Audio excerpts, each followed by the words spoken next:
Thanks for watching. Don't forget to like, comment, share and subscribe to بسم الله الرحمن الرحيم ألف لام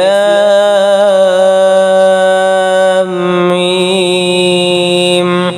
تنزيل الكتاب لا ريب فيه من رب العالمين أم يقولون افتراه بل هو الحق من ربك لتنذر قوما ما آتاهم من نذير من قبلك لعلهم يهتدون الله الذي خلق السماوات والأرض وما بينهما في 6 أيام ثم استوى على العرش ما لكم من دونه من ولي ولا شفيع أفلا تتذكرون يدبر الأمر من السماء إلى الأرض ثم يعرج إليه في يوم كان مقداره 1000 سنة مما تعدون ذلك عالم الغيب والشهادة العزيز الرحيم الذي أحسن كل شيء خلقه وبدأ خلق الإنسان من طين ثم جعل نسله من سلالة من ماء مهين ثم سواه ونفخ فيه من روحه وجعل لكم السمع والأبصار والأفئدة قليلا ما تشكرون وقالوا أإذا ضللنا في الأرض أإنا لفي خلق جديد بل هم بلقاء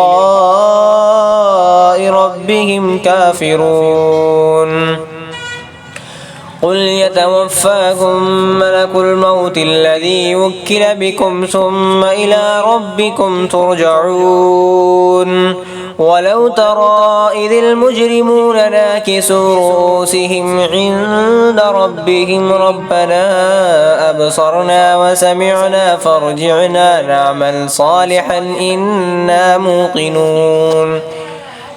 ولو شئنا لآتينا كل نفس هداها ولكن حق القول مني لأملأن جهنم من الجنة والناس أجمعين فذوقوا بما نسيتم لقاء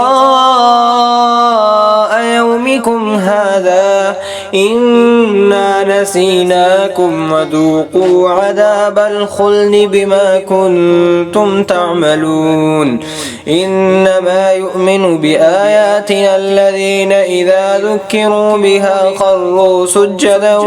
وسبحوه بحمد ربهم وهم لا يستكبرون تتجافى جنوبهم عن المضاجع يدعون ربهم خوفا وطمعا ومما رزقناهم ينفقون فلا تعلم نفس ما أخفي لهم من قرة أعين جزاء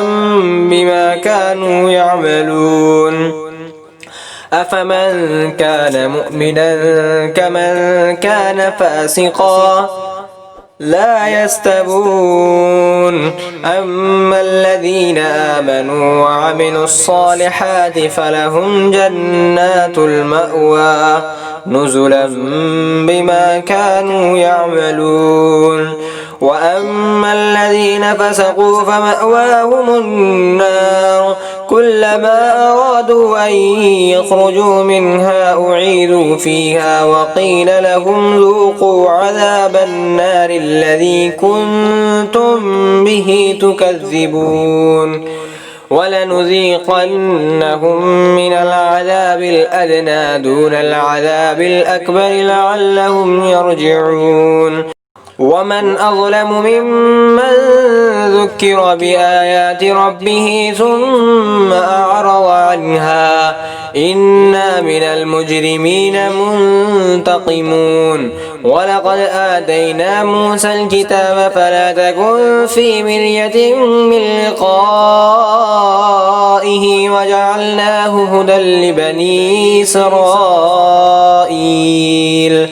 وجعلناهم أئمة يهدون بأمرنا لما صبروا وكانوا بآياتنا يوقنون إن ربك هو يفصل بينهم يوم القيامة فيما كانوا فيه يختلفون أولم يهد لهم كم أهلكنا من قبلهم من القرون يمشون في مساكنهم إن في ذلك لآيات أفلا يسمعون أولم يروا أنا نسوق الماء إلى الأرض الجرز فنخرج به زرعا تأكل منه أنعامهم وأنفسهم أفلا يبصرون ويقولون متى هذا الفتح إن كنتم صادقين قل يوم الفتح لا ينفع الذين كفروا إيمانهم ولا هم ينظرون فأعرض عنهم وانتظر إنهم منتظرون